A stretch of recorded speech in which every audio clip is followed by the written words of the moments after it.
The views and opinions expressed on this program do not reflect the company, owners, management, staff, clients, or partners.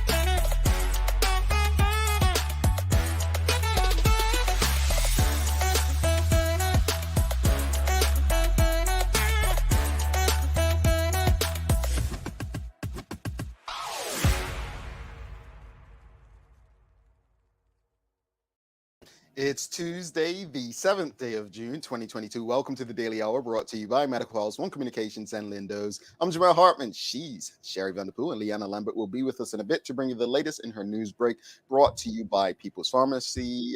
Sherry, just continue what we were doing backstage. Know when to hold them, Oh, know when to hold them, know when to wait, know when to run. You want to hide you. But let me. You mean Kenny Rogers song? Because I don't know what you're singing. Was it Kenny Rogers? Possibly. But, more importantly, I just want to Sherry shake on it. There was a social media poll that went out on Friday, and there was slight bias. It was, what do you prefer, the Hartman shake? The Sherry shake or the Hartman bounce, right? And apparently, the Sherry shake beat out the Hartman bounce. And 75%. That was on Twitter. We need the Instagram results to kind of bring the numbers a bit more closer. But I'll say this much.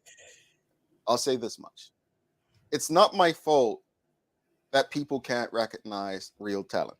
Oh gosh. It's not my fault. Anyway, they recognized it. You need to accept it. I had a great weekend. Graduation season is amongst us, so I went to a graduation party for my cousin that lives out here. I call him, we call everybody a cousin, right? I'm sorry. Out there, but Georgia, Atlanta, Georgia. In the hills, okay. Yeah, no, well, they're in the hills. Yeah. Okay. Oh no, I love graduation season. I like celebrating people and achievements. So congratulations, your family, and on to the next. It was high school, right? Yes, high school, and their families from Guam. So it was a nice setting. Bermuda and Guam together. It was awesome. All right. Well, congratulations and greetings, everyone. Thanks for making us part of your daily routine. Good one today as we welcome the CEO of the Bermuda Commercial Bank, Neville Grant, to the show. We're discussing his journey in banking, but also we're going to get to know a bit more about Bermuda Commercial Bank. So stick with us. That's a good conversation. Something I read recently, and Bermuda Commercial Bank was mentioned in its story. I think it was rates. Had to do with home financing or something like that. But two banks that hadn't moved on it were Bermuda Commercial Bank and HSBC were the only two banks in Bermuda that hadn't risen their rates. Which was, for mortgages? I think that might have been it. It was something. I have to go back to the story. But I'll be honest, folks, we don't just bring people on the show. We actually do read about them and, we have to do a bit of research. And I learned so much about Bermuda Commercial Bank just from asking Mr. Grant to come on the show. Like I could say my partners and I learned so much. So I'm looking forward to the conversation with him and especially his journey, because Sherry, we speak about so many careers, right? Yeah. Well, I don't think we've ever spoken about banking on this show. We did a full week of reinsurance. We've spoken with legal people, but banking, if I'm not mistaken, Bank of Bermuda back in the day was one of the largest employers in Bermuda. So it's funny how we don't speak about banking the way we do reinsurance. You work there too? Summer school. I had summer school, summer employment. Okay. Yeah, it was the place. It really was. And, for young Black Bermudians as well at that point, during those college years. So, yeah. Sherry, folks. The Daily Play is a remember when, so a bit of history for today. This is a good one. This is a good one. I I just got can't excited. I can't remember what the question is, but I know it's a good one. I got excited forgetting what you was talking about. Oh, really? You'll get it, Sherry. You'll I get it. see. I see. Sancho did very well with the question being asked twice, and I saw you tried. You tried to be like, no, I can't. Sherry's game. Yeah, I was tuned in. I didn't comment, but I was tuned in. But it's cool. We'll see Yeah, what I happens feel sad today. she's out here getting me in trouble, but Yeah. it's all a part of you all's plan. But look, we've got a conversation to have, very important conversation before we bring our guest in a bit later. So look, since 2020, there's been a global pandemic. Since 2019, really worldwide, but it's when it really impacted many Western nations. And one of the things in Bermuda that has happened as it relates to travel was the travel authorization form, which people have been required to fill out. Now I believe it's only $40. It was more than that previously. What, 75 or 80, something like that? Yeah, 75. The travel authorization form, many people feel it's time to get rid of it. It needs to go. Others have a completely different understanding. But I just want to I'm going to share my screen.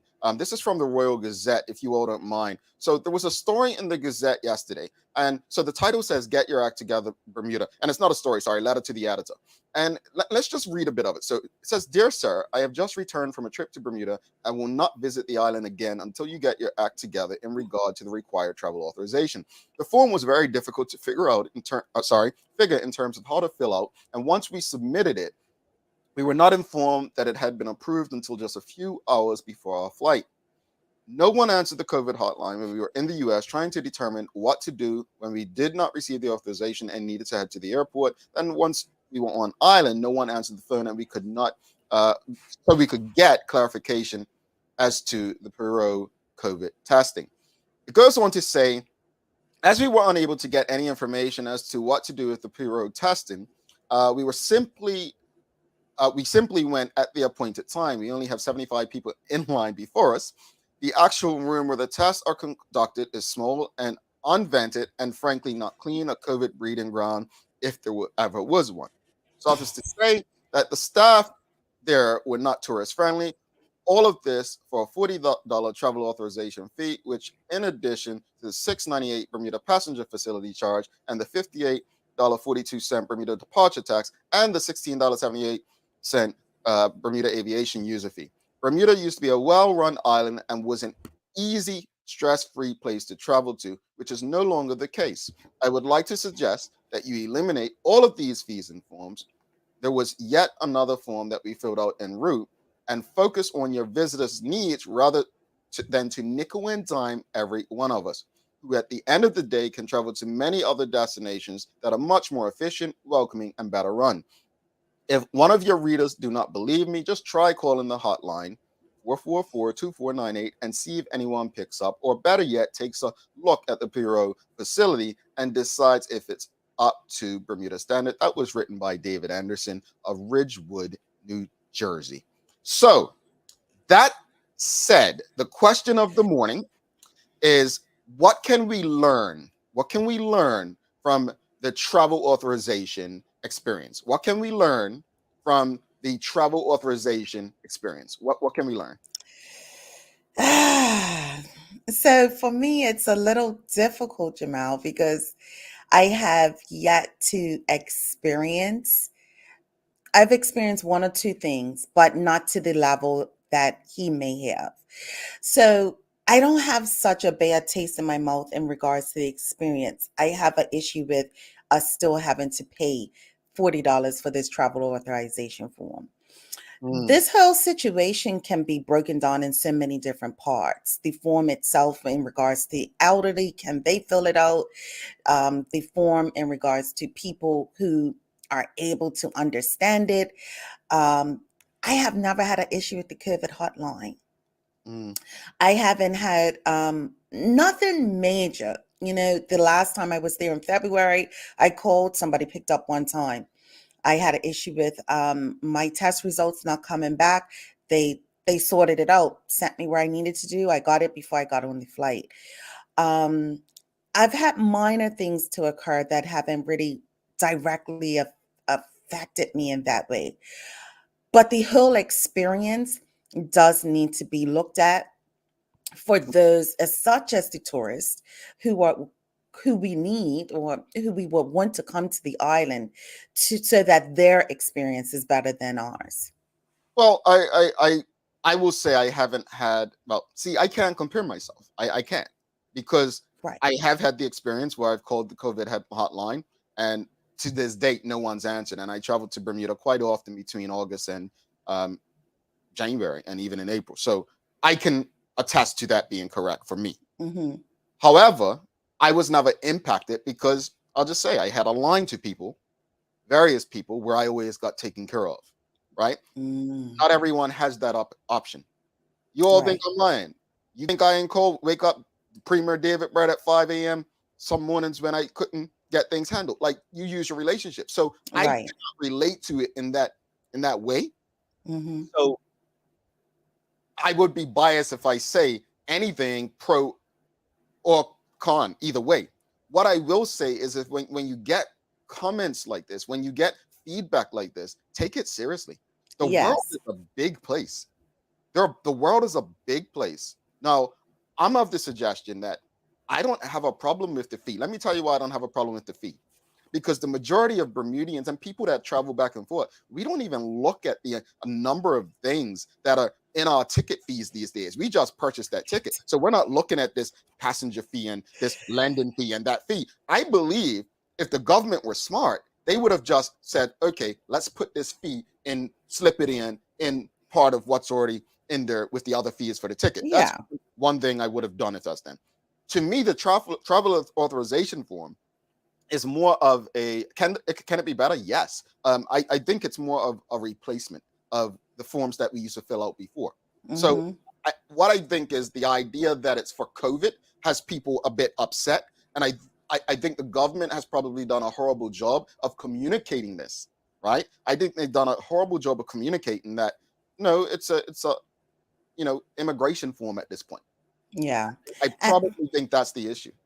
And I think they've done a horrible job with just the aesthetic of it as well and how to just fill it out. That doesn't warm you to go ahead and do it. It's somewhat confusing for those who just don't get forms. You have some people that aren't computer savvy on top of that. Correct. So it's not simple. It's just not simple enough for Yeah. the majority. Let's go to the comments. Quite a few comments. What can we learn from the travel authorization experience? We've got Larry Marshall Jr. and Sam Cat plays for you, Sherry. Waited on the hotline for an hour previously is just horrible. See, you all got patience. I say this with all due respect. I don't have the patience to wait longer than 5 minutes on a line. Like in the US, at least, I don't know if this is the Bermuda hotline. The US, they usually say on most lines, you can leave your number and they'll The call. number.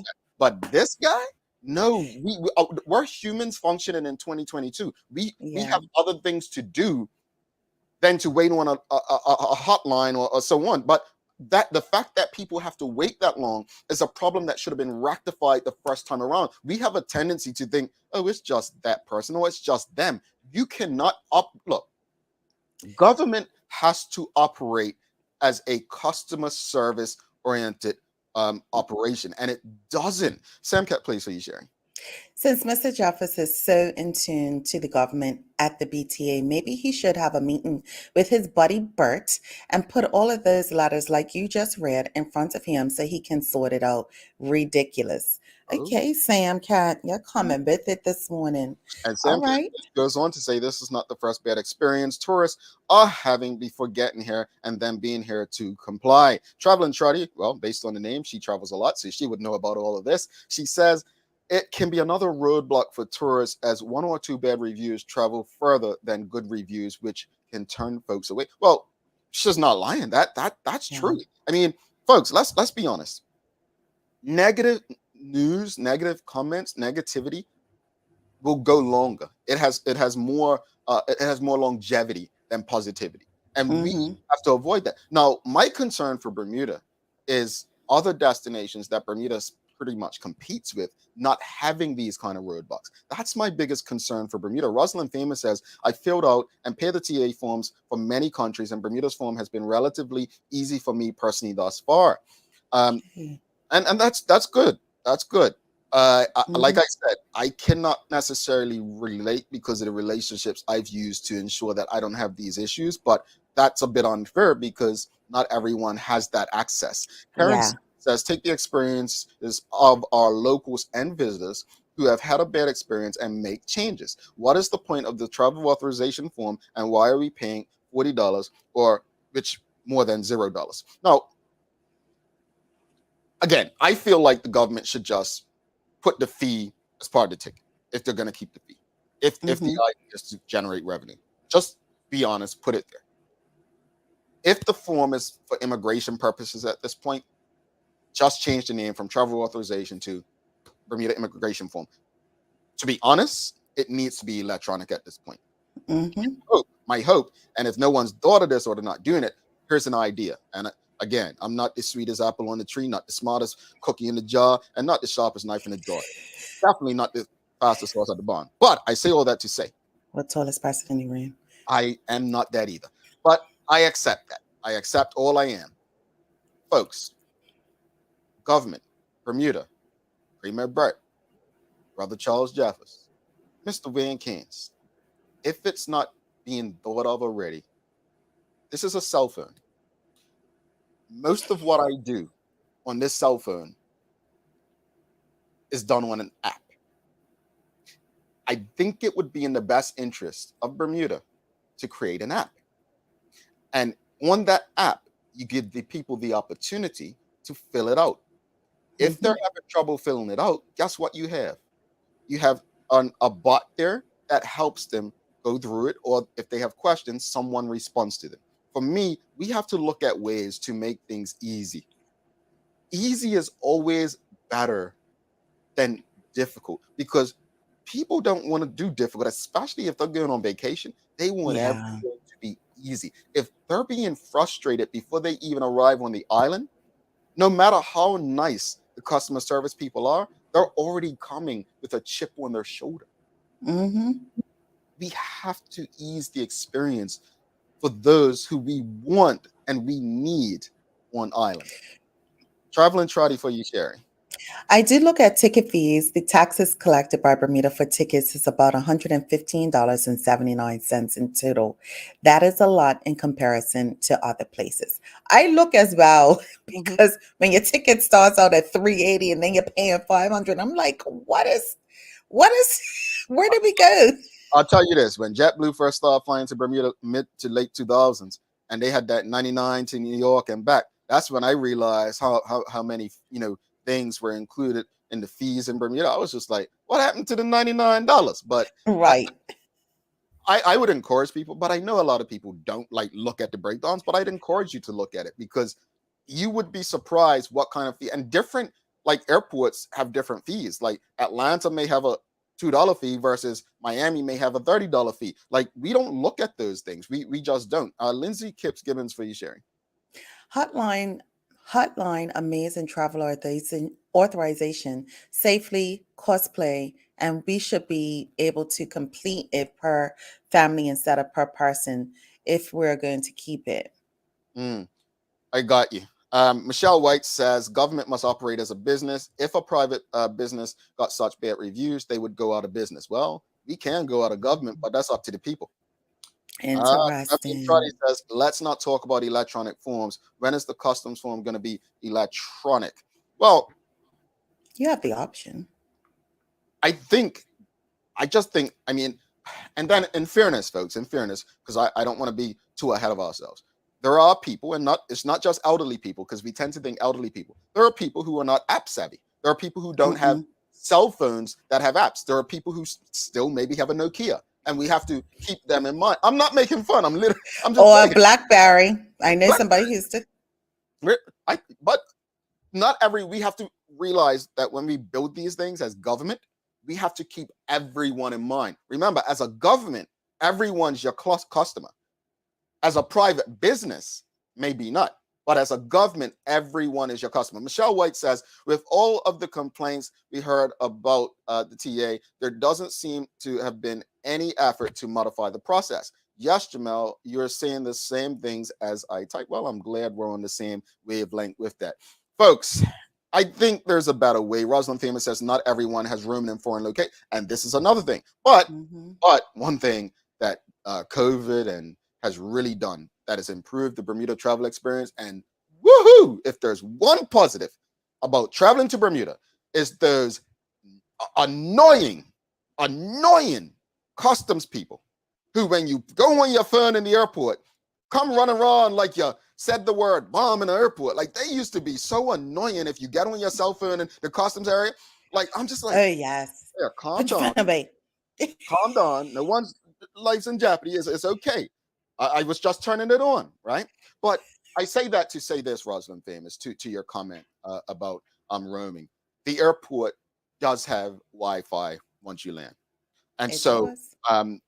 I don't think that necessarily may be an issue in Bermuda when talking about roaming, when at least at the airport where you'll need it for your document and your form. But again, it's still not addressing everyone because there are people who don't have a phone with the app stores and Play Store on their devices. So we have to govern and make decisions and being considerate of everyone. Let's bring Leanna into the conversation.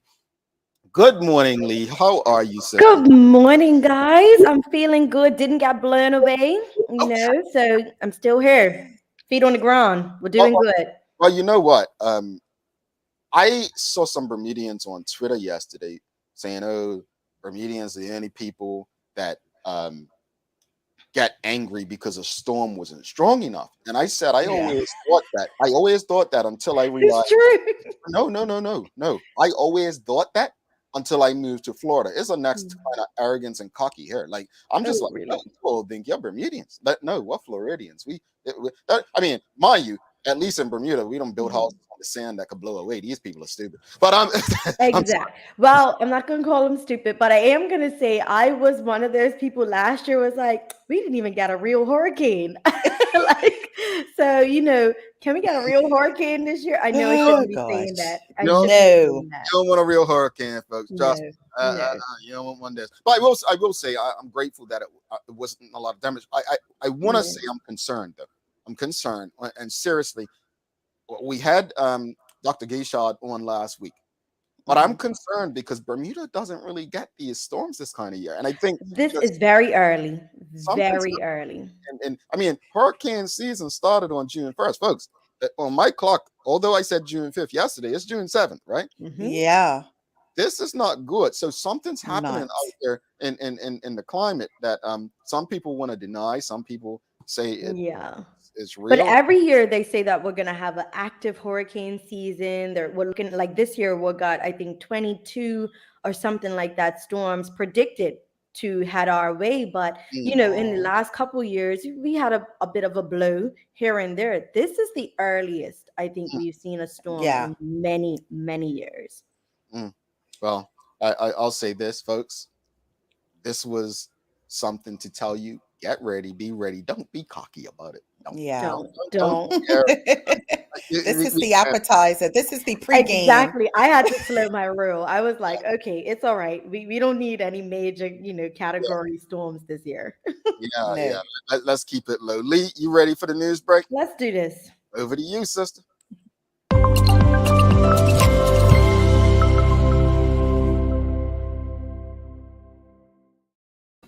Thanks, Jamel and Sherry, and good morning to everyone that's tuned in with us today. I hope everyone is having a great start to their day. I'm Leanna Lambert, and it's time for the Daily Hour News Break, brought to you by People's Pharmacy. Wow, word coming in this morning that there was an attempted jailbreak on Sunday evening from the Westgate Correctional Facility. Now, details are limited at this time. However, unconfirmed reports suggest that the inmate, apparently who is serving a life sentence, is said to have tried to escape from his room and was found by the boundary wall of the facility. And there was a getaway car involved. Now, as more details emerge, we will keep you informed. Our first named storm of the season, Tropical Storm Alex, has officially passed by our shores, with meteorologists saying that maximum sustained winds of 58 miles per hour were recorded from the roof of the National Museum of Bermuda in the Royal Naval Dockyard. Now, the winds were recorded around the closest approach, which was about 115 miles north-northwest of the island between 9 a.m. and 10 a.m. During a press conference last night, National Minister of National Security Michael Weeks said that Tropical Storm Alex is a reminder that hurricane season is upon us, and now is the time to make sure that we are ready for what weather forecasters predict, which will be a very active few months. He noted that one person sustained storm related injuries that were not life threatening during cleanup efforts and was taken to the emergency room at the hospital. Now, Minister Weeks thanked the community for adhering to warnings and thanked all the emergency and essential services that worked throughout the storm. Public schools have reopened for in person learning today, and all government offices and services are back to normal. Private schools also confirm that they are open. The Bermuda Service are appealing for help in tracing a man in his 50s who has gone missing. Now, 58-year-old Troy Furbert was last seen at about 3 p.m. last Friday in St. John's Road in Pembroke. Police said that he was apparently sighted on Sunday at Mont Hill in Pembroke when he was traveling by foot. Now, he is described as a dark-complexioned male, 5 feet 7 inches tall, of slim build, weighing around 170 pounds, with low-cut black hair and brown eyes. Mr. Furbert was last wearing a red shirt when he was seen. Anyone with information on his whereabouts are asked to call 211. And meanwhile, a 72-year-old woman is being treated in hospital after she lost control of her vehicle and crashed into a wall yesterday afternoon. Now, the crash is said to have happened in debris from the damaged wall hitting another car. Police say that they received the report of the incident, which occurred about 3:30 p.m. on Middle Road near the junction with Peppercorn Lane in Southampton. The woman was transported to hospital for treatment of injuries. The extent of those injuries is unknown at this time. Taking a look at today's weather, we have a high near 78 and a low near 70 degrees. We can see a bit of slight of sun to the start of this Tuesday morning, but expect a mix of sun and clouds as the day progresses as we feel the aftermath of Tropical Storm Alex. Now, building high pressure maintains dry and sunny weather and lower humidity over the next few days. As winds remain light to moderate, localized afternoon showers may develop due to daytime heating and sea breeze convergence. That's all for our daily hour news break brought to you by People's Pharmacy. Now let's head back to Jamal and Sherry in the studio for today's Daily Focus. All right, thanks so much for that, Lee. Sherry, what you got? Days of the year for us. Give it to us. Give it to us. I got two things for you. Today is World Caring Day. Are we listening? Oh. And it's an opportunity for everyone to practice caring, which is needed now more than ever. The day encourages everyone to appreciate those who care and to care for them just as much. By sincerely asking someone's day how someone's days went, it shows that you care and can improve that person's overall well-being. And in today's competitive world, having someone who genuinely cares is a blessing. I So love how are you that. doing, Jamal? Why does it matter? Moving along because I care. And I also care. Sherry. I'm moving on, Lee. I'm moving on. We got time. I'm moving on because I care that it's Prince's birthday. Prince would have been 64 years old today. He was a major figure in popular music for over 3 decades, sold over 100 million records, 7 Grammys, a Golden Globe, Academy Award, and he's a Gemini. Oh gosh, don't ignite her You today. said 7 Grammys? Yeah, I think it's Wow.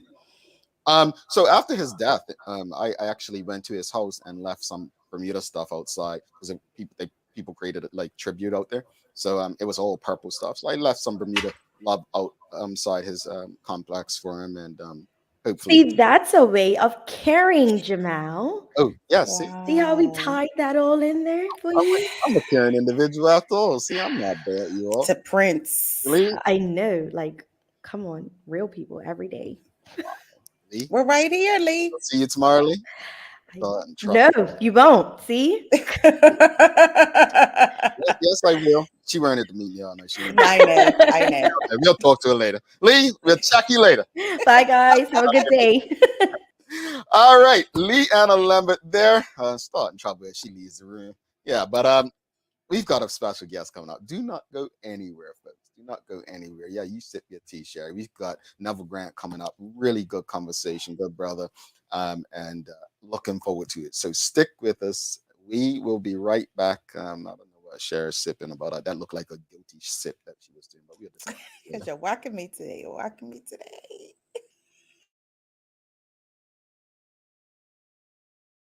Let's face it, life can be a little wild, but shopping doesn't have to be.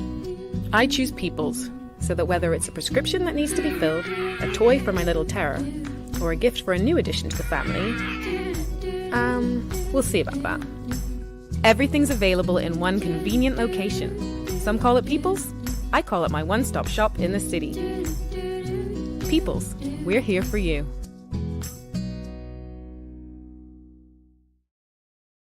We're featuring a range of remarkably effective household cleaning solutions made with ecologically sound ingredients and pleasing fragrances from Ecos, a company with over 50 years' experience producing plant-powered cleaning products. The founder was a veteran chemist in the cleaning products industry and started up Ecos as a response to the harsh chemicals he had routinely encountered. Try Ecos non-abrasive cream cleanser, vinegar window cleaner, and in spray bottles, Orange Plus and Parsley Plus cleaners, shower and floor cleaners, furniture polish, and stain and odor remover. Lindo's, why go anyplace else?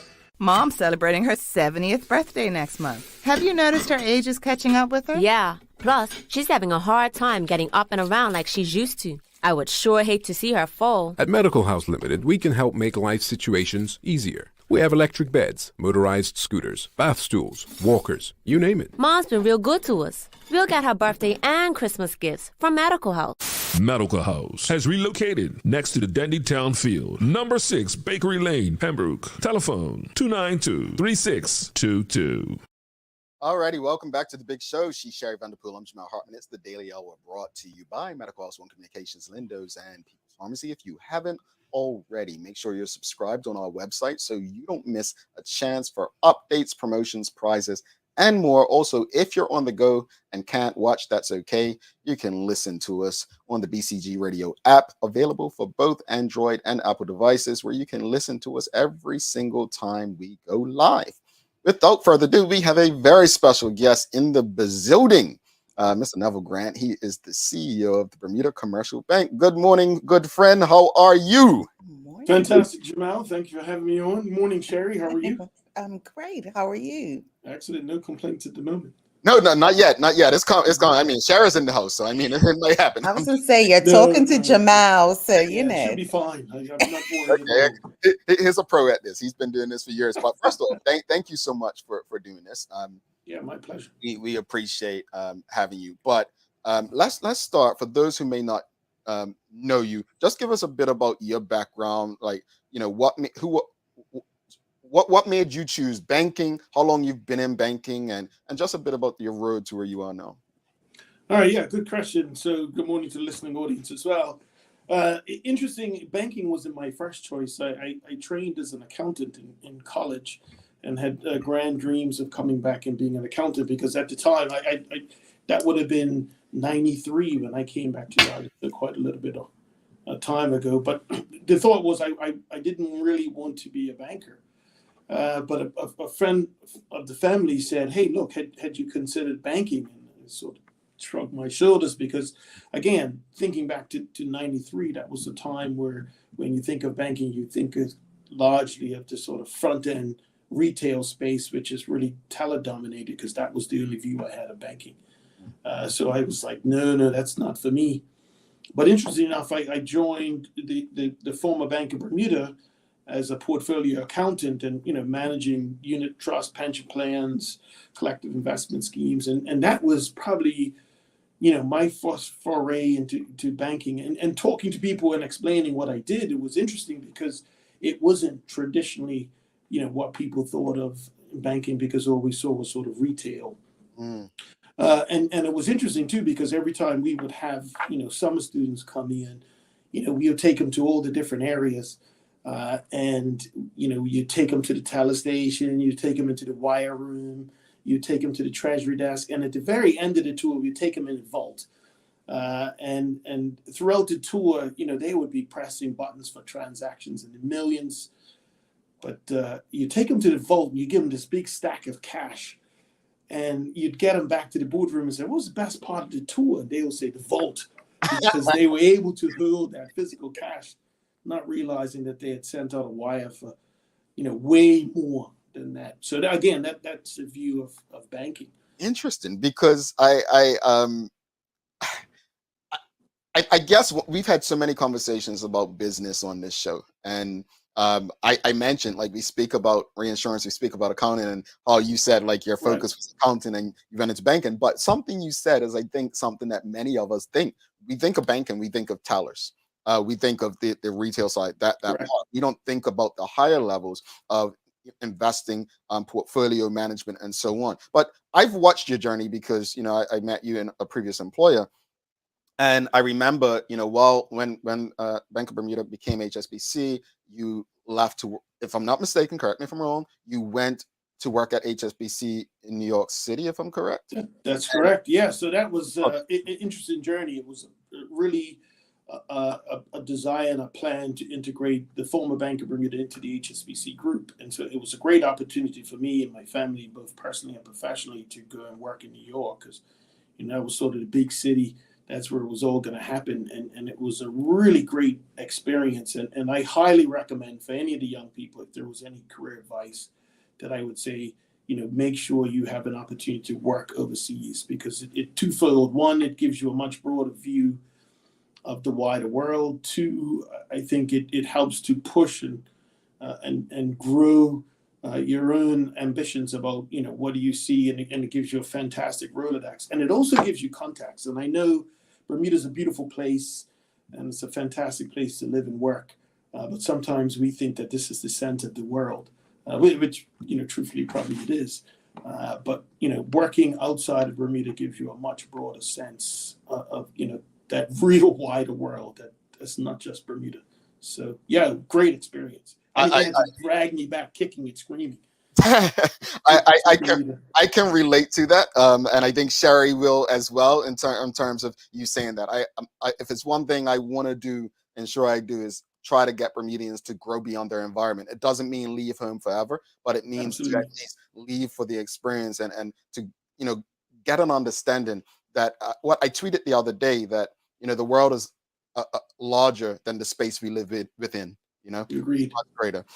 You're the CEO of the Bermuda Commercial Bank.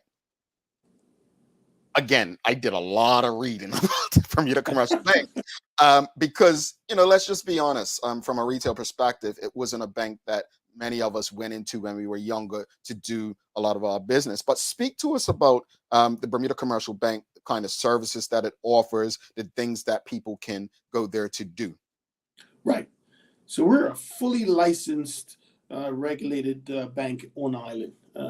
And the one thing I would say is, whilst we may be small, the things that we do well. And a real focus for us right now is on making sure that we offer the best rates for Bermuda. So that would include both the deposit rates as well as the mortgage rate. You alluded earlier about the article that you saw, in terms of a rising interest rate environment, what that looks like. And we're happy to say that, very strategically, we've kept the lowest base rate on island for mortgages and borrowing, because we do think that there's an opportunity to kind of support Bermuda, with the tougher times that we've kind of seen. We're seeing across the world, sort of inflation rising. We're seeing challenges post-COVID and during COVID in terms of what that means to individuals' pockets. So, Bermuda Commercial Bank specifically would like to support that, with very attractive rates on the deposit side, as well as, our mortgage and lending solutions. Yeah, I just saw one of our great staff said, don't forget about credit cards. Again, we're full service. So we provide all of your basic banking needs, from the full range of, basic account services all the way through to our custody proposition. Again, wires, FXs, online banking, the full list of banking service, which is not always thought of for Bermuda Commercial Bank. But I was saying to Jamal, this is the first time really we're out really talking about what we do, really highlighting, again, what we propose to bring to the Bermuda market, post the acquisition by the new ownership team in July of 2021, the real backing of and support, for me in the role of CEO, as well as the board. We crafted up a strategic plan to really focus on growing our lending book, sort of repositioning our balance sheet, investing, developing, and growing our people, making sure that our risk agenda continues to remain strong as a regulated bank on Ireland. And then the last and most important thing is to invest in digitization so that we can grow and develop to be the bank of the future. So I think that those are critical objectives for us and something that we ideally are going to focus on in the coming months and years. What I found very interesting, and I may have mentioned it on air earlier, is there was an article in the Royal Gazette recently that spoke to lending rates, I believe it was, that all but two banks have, increased their lending rates, and the Bermuda Commercial Bank was one that hadn't. And for me, again, during my reading, I know, folks, you think I don't read much. I have to. It's part of the job. But during my reading, it's just I was honestly impressed. So I'm happy that we're having this conversation to gain a greater understanding of what the bank does, and hopefully we can have more conversations about that. But just want to get back to your career a bit. Obviously, your trajectory into a CEO position is something. And let's not be shy about it. We hear so many things about Black males in Bermuda taking very different paths. But what are some of the challenges that you faced during your time, during your journey in banking? Yeah, so I would say my career has had a lot of highlights and a lot of challenges, as you would expect. And I would say it's probably really encapsulated by a couple of key things. One is, people do business with people.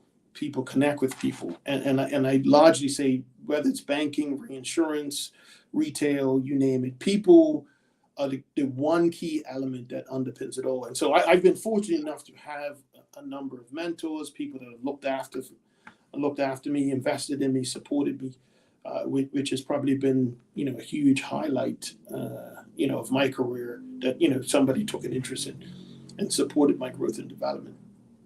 The other piece is, building a very strong network, because, oftentimes the real great opportunities and jobs don't appear in the paper. I don't suspect that you can recall that the CEO post was posted in the newspaper, but again, these are the things that I kind of try to help the younger people focus on is, what do you need to do to build the network around you? And so that has been helpful. Now, I've been both in my career the recipient of it and the sort of loser of it in terms of that network, because, you may look at where people arrive or where people end up and think that was an easy journey to kind of get there. But there have been bumps along the way. And the third point that I would make is use those as learning experiences. It's easy to become discouraged. It's easy to kind of focus sometimes on the negative. But, what could you learn out of that? And some of the setbacks in my career in terms of where I thought I should be was a great opportunity to realize that I probably have some more work to do and I have some more learning to undertake. Because, again, any journey like this that's probably, almost 30 years really starts at committing to being a lifelong learner, reading, studying, speaking to people, understanding, how you could improve and change. Because if you assume that you're going to arrive here and all of a sudden you know it all and you can accomplish it all, that's probably the biggest fallacy that you'll find. It is completely incorrect. And so whilst it's me sitting here as CEO, I can wholeheartedly say that there's a really great team around me. There's some really smart people, some really hardworking people, and really intelligent people that sit and support that, right? So again, don't ever think that because you're in a position that somehow it's you and only you that got there. There's always going to be a great support cast behind you, whether it's family, board, ownership team, and more importantly, a staff that helps to drive that forward. Awesome. I'm gonna tell my age, and Jamal loves when I do that, right? So I was one of those persons back in the day of Bank of Bermuda summer school days and summer employment. Yeah. And I used to work in the check room where you used to run all the different checks when when people used to write checks, right? Yes. Still do it. Yeah, Still do a little bit, really. Yeah. So it leads me to, and in regards to this question, like, how have you seen banking change throughout your career, and where do you see it going? Yeah, it's a great question, Cherry. One of the interesting things, and it can go way back, because I remember my first bank account, I got that blue book that Yes. you used to take into the bank and hand in, and every time you made a transaction, they print it off and give you back this blue book, or red, or whatever the color of your bank was, and that was a pretty impressive item. But then if you look at all of the sort of progression that we've made over time, from that hard printed book to checks, which was pretty innovative item at the time, to online banking, to apps, to what I think the future of banking will be at some point, is that there will be a significant investment in what I think is digital banking. And that digital banking just doesn't mean crypto. It means digitization. I often use the example that when I look at my children, it's both a good and a bad thing, that they will never go into a post office. They'll never make a mixtape. They'll never write a letter. And some of these things, whilst they were staples of our age group and time going up, they will likely not be the customer journey of the future, right? So I see even my great niece come to the house and try to swipe my television, right? So again, automatically in their minds, Wow. they're sort of interested in technology. But if you see the future of banking that exists outside of Bermuda, there are online applications for lending. There's online applications for account opening. There's an end-to-end process where you don't interact unless you want to, with a live human being. There's what I think will be, what we're already seeing is third-party items that are not banks supporting the banking experience. The likes of Venmo and some of these other old virtual banks. So I see that continuing, and ultimately, the end state will probably be banks will be exchanges, and exchanges will become banks. Not saying that that's going to be a day one event, but most certainly you will see the advance of technology, and so we need to embrace that. So one of the items that I talked about in our 5 strategic objectives is this sort of digitization, right? We can't be handing out stacks of paper to people and getting to fill it out. It has to be an online journey. So we have a soft launch of our online account onboarding. So how do we progress that? Do we want to launch your standard merchant acquiring? No. If you look at some of the other countries, they're tapping phones to exchange goods and services and value. So not traditionally on a merchant acquiring system or a card swipe. When you look at even something as simple as walking into a bank, you see, the modern generation, the younger generation, are not getting there. You were talking about the travel authorization form, yes. But imagine if we were 5 years ago, 10 years ago, that would have been something that you would have to fill out. They would have handed it out on the plane, and you would have hand scribed it. So talking about complaints there, now we're progressing to even an online platform, and that still doesn't match what the customer experience and customer expectation will be. So again, very much, an investment in technology that will increase. Now, I think we're trying to balance the best of both worlds. We don't want it so automated that you lose the customer contact, because, as we've talked about, people do business with people, not with machines, and not with online forms, and not with apps.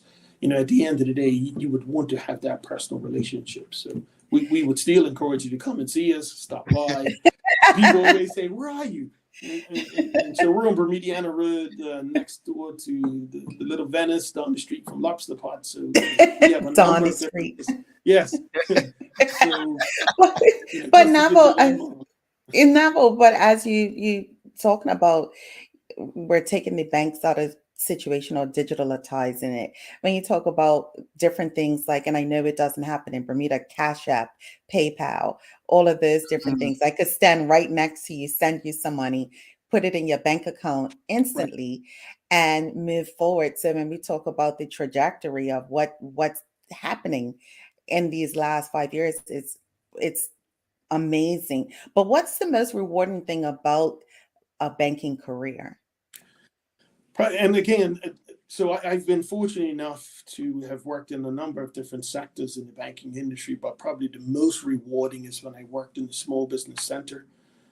Again, helping people to accomplish, their sort of long-term entrepreneurial objectives and getting to kind of be in a dream-making business and providing financing for somebody that ultimately starts and runs their own businesses. And even now, it gives me pride when I walk into some establishments and somebody will say, "You helped me get this." And then I always say, "No, I didn't. You got this for you. I only provided the means and support so that you could accomplish your objective." But then the most rewarding is to see some of the businesses that have been set up, established, and created, with support from a good financing partner like a bank. And so that has always for me been the most rewarding. The other piece that's probably the most rewarding is to people see, come through sort of the early fledgling careers and now to see, because the banks have typically been a great training ground because there's so many different elements that you can be exposed to see some of my former colleagues, compatriots, summer students go on to achieve so many great things and be captains of industry and other leaders in the community, which is equally rewarding to That's see that awesome. progress. Let's go to And the audience real quickly because we are on out of time. Rosalind Famous, just want to back up what Sherry was saying. Is there anything in the works to have a Bermuda-based Cash App? There is, and it will take a little bit more time in doing and some licensing, but we're actively working with a few partners to kind of establish what that would look like, because it is something that you see quite frequently in the U.S. You see that in other parts of the world as well. So as we look forward in terms of what the future of banking will look like, yes, we're actively working to pursue that. All right. And we have Michelle White. She says, Neville, banking used to be a large supporter employment for youth. But with 30% youth unemployment, it appears to that with downsizing of businesses, there are now few. What support does BCB offer? So this is, support for, a summer program, I suspect. So we have been engaging with a number of local high schools to bring in what we would call, day release student entrepreneurship. So that would be the first step. And then we are looking to launch our summer student program. So, if you're interested, or if you have a son or daughter, niece or nephew, or some family member or friend that's interested in some employment, reach out to us, and let us have a chat about that, because I do think it's important to kind of get younger people involved in the banking industry, at least exposed to the banking industry. So we'd be interested in that. But I do know that my other banking colleagues and establishments do have summer programs for students as well. So yeah, feel free to reach out to them as well. All right, Sherry, you had another question. I do. What advice would you give to a young person looking to get in banking? I know you touched on it a little bit earlier, but Mhm. what advice would you give? I think it's a great opportunity to understand a little bit about managing money, and one of the passions I have is about financial literacy. I think once you understand how to better manage money, it will help you not just in business but also in your personal life as well. And so one of the things that I would definitely recommend is having an understanding of the financial markets, and getting involved in a banking career helps to give what I think is a base foundation for understanding financial literacy.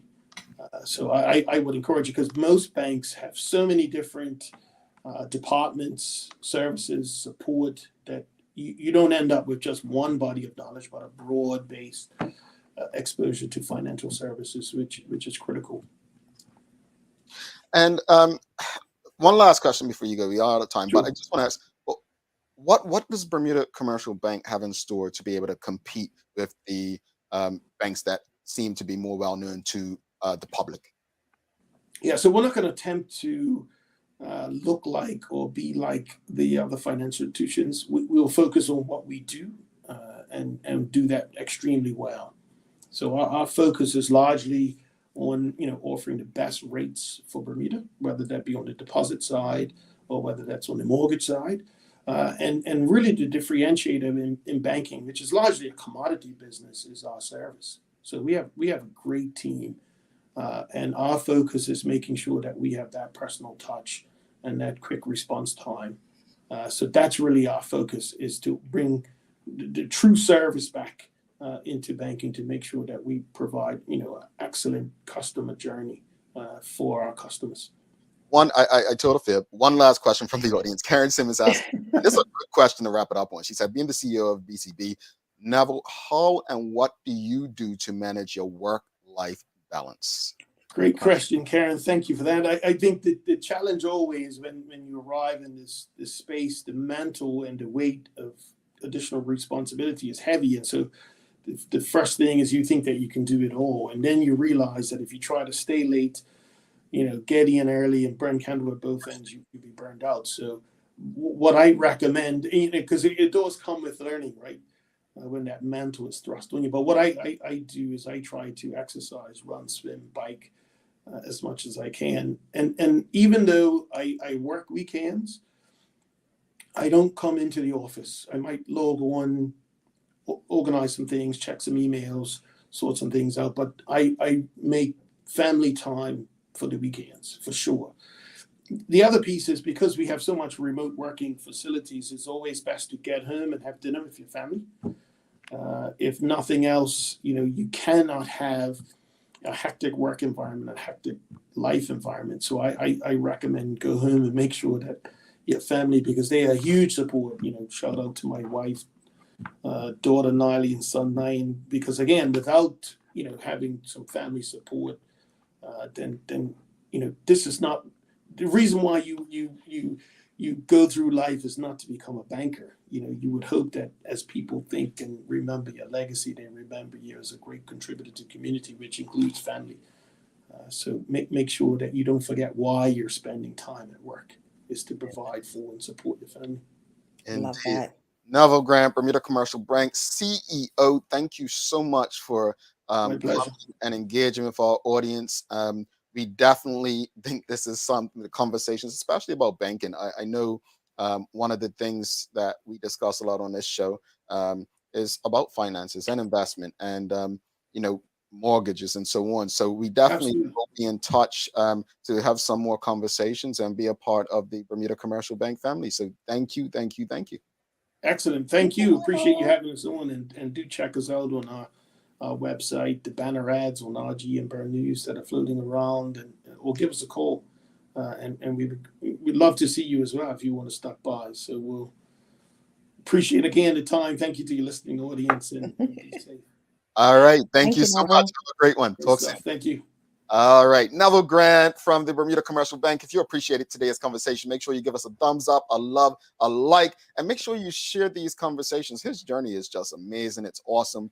I haven't worked in New York, haven't worked, pretty much spent majority of my career outside Bermuda like you have, Sherry. I think I can relate and I get it. And the opportunity to grow beyond your environment will probably get you into the positions that you aspire to be in quicker than remaining home or complaining about why aren't you there and why does a foreigner have this job, the normal complaints. So it takes work. It takes relationships. Going to take a quick break. We'll come back, wrap it up, and we'll also give Sherry the daily play. Stick with us. Don't go anywhere. A lot happens around your home. That is why at One Communications, we have introduced affordable security and video monitoring, because everyone should be able to afford to protect their family. Anytime, from anywhere, One Home Security keeps you connected and puts security in your hands with an easy-to-use smartphone app to control everything. Home security is important to keep you and your family safe.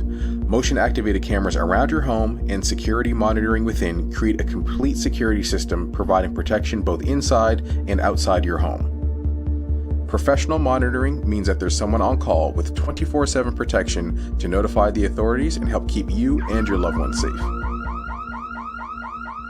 We are dedicated to whole home protection with indoor and outdoor cameras, smart door locks, motion sensors, and more, so you'll always be connected to what matters most.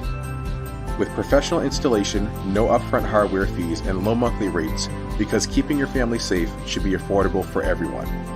Total home video monitoring and security, there's no better way to protect your home than with One Home Security.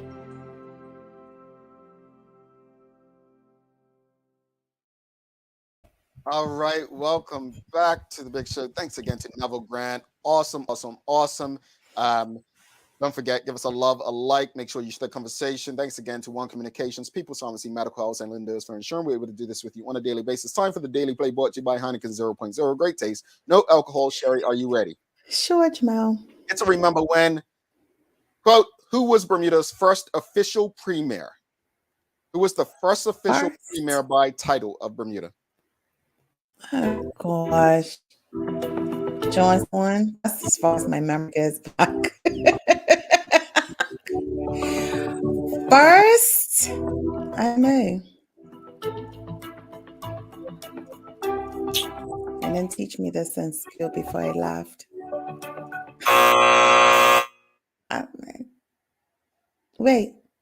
I think you asked this question before. Now that I know the answer. I mean, all right, Jamal. I didn't even say anything. I didn't even say anything. You don't have to. Your nonverbal say just enough.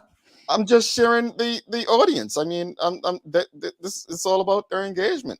The answer is Sir Edward E.T. Trenton Richards became the first Black leader of the EBP and Bermuda's first premier, I believe, in 1971. And I feel like I've had this information before, but I just couldn't pull it to the front. But nevertheless, somebody thought it was Sir David Gibbons. It wasn't Mr. Gibbons. But let's stay on time. Moving on. What was your thoughts about today? Tell me, Sherry. Go ahead. Well, as we spoke, the travel authorization form, we both have had different experiences, but the main experience is one of tourist experience, and we need to take some of that into account. I think you gave excellent ideas in regards to an app, and they should give you a percentage if they go ahead and choose to use that idea. And moving on to Neville Grant, Bermuda Commercial Bank. Love his whole journey. I believe I remember him from the Bank of Bermuda. Again, taking us way back. But just the progress and the process of banking. We never thought of banking as a career. And like you said, we've talked about insurance and everything else. Look at him. Banking is something that we could do. Times definitely change. In terms of banking was something, everyone kind of had. I would say this, you're Bermudian if somebody in your family worked at Bank of Bermuda. That's a Bermudianism right there. Travel authorization. I think there's ways to do it better. We can't just keep ignoring the issues that people have. Just because I haven't had those issues doesn't mean they don't exist. We need to make the travel experience easy. And so my hope is that the powers that be can do that. As far as Neville Grant, I love his journey. I am encouraged by every word he said today. I'm encouraged by Bermuda Commercial Bank. He said their purpose is to give the best rates. We always complain about, and again, I'm not sure the greater population reads, Sherry, but I read these articles. So how many people know that they offer the best rates? You know what I'm saying? So I'd encourage Bermuda. This is why I say share these conversations. Watch this show. Tune in, ask questions, engage. Sherry, you've got some daily inspiration for us? I do. Being honest may not get you a lot of friends, but it'll always get you the right ones. And that was from John Lennon. John with no friends. No, good one.